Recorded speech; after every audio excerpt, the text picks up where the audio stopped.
Hola,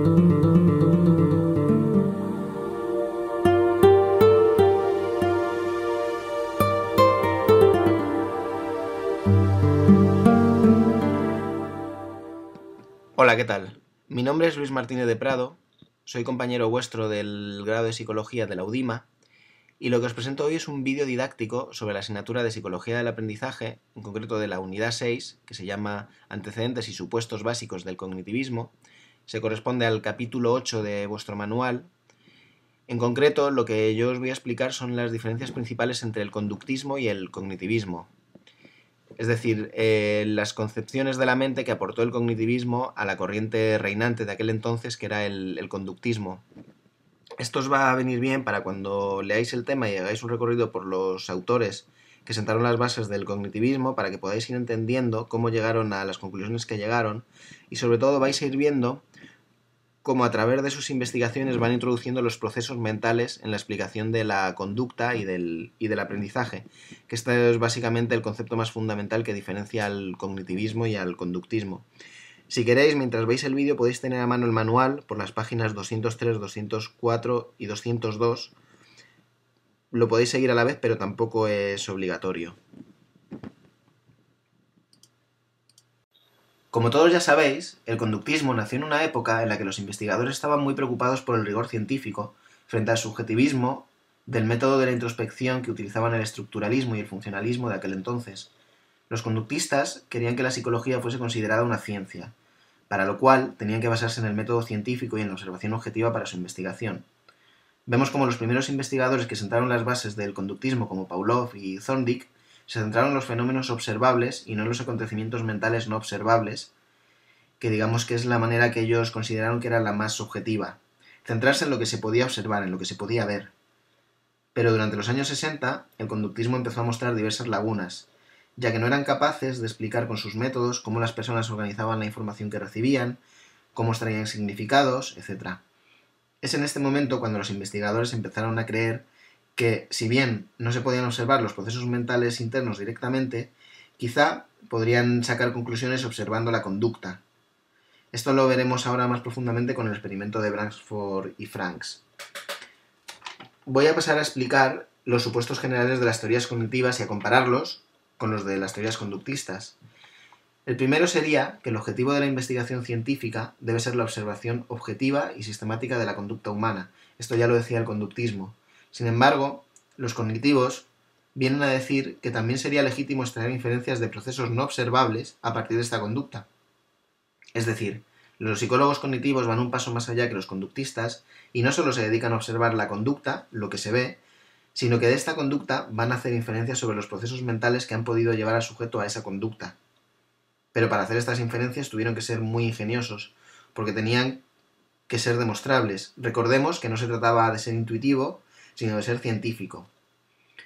Para que este punto lo entendamos mejor, vamos a volver aquí al experimento de Bransford y Franks en 1971, que consistió en que un grupo de estudiantes escuchaba 24 frases sobre 4 ideas generales.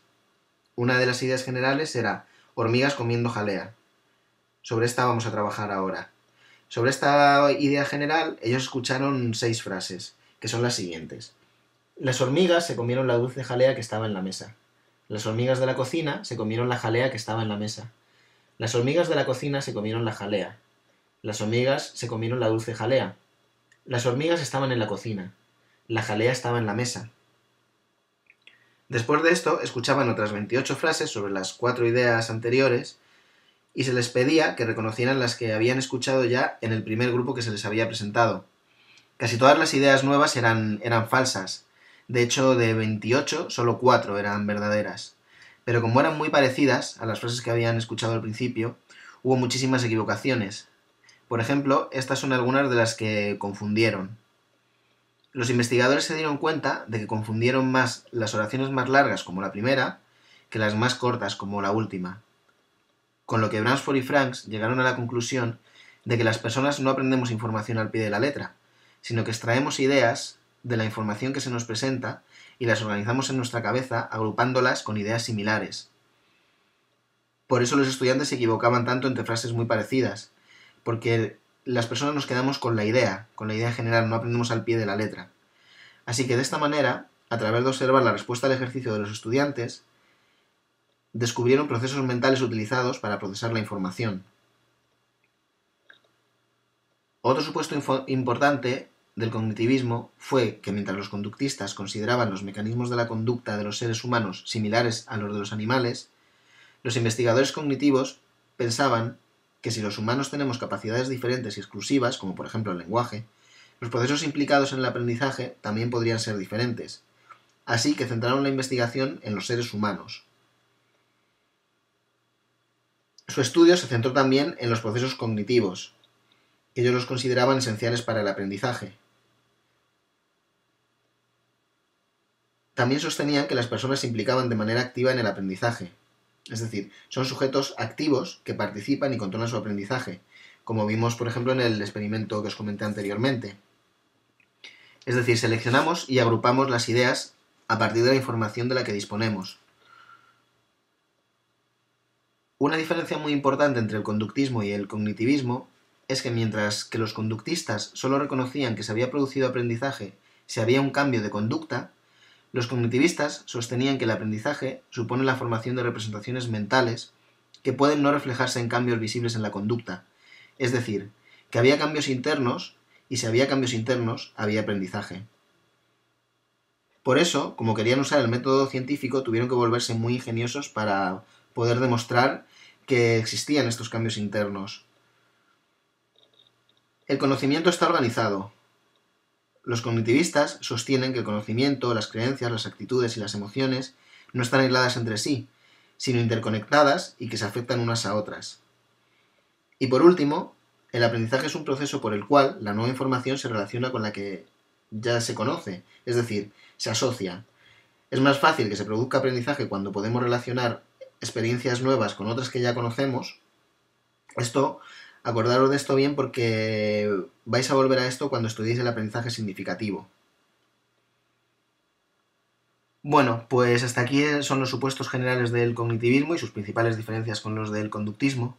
Recordad cuando estudiéis la unidad que la principal diferencia fue la incorporación de los procesos mentales internos en el estudio de la mente. Y se las tuvieron que ingeniar mucho para buscar la manera de investigarlas mediante el método científico y poder demostrar estos cambios internos que os comentaba antes. Acordaros del experimento de Bransford y Franks. Y sobre este primer supuesto general os será más fácil entender todos los demás. Bueno, muchas gracias a todos. Espero que este vídeo didáctico os ayude en vuestro estudio de la asignatura y de esta unidad. Mucho ánimo y un saludo a todos.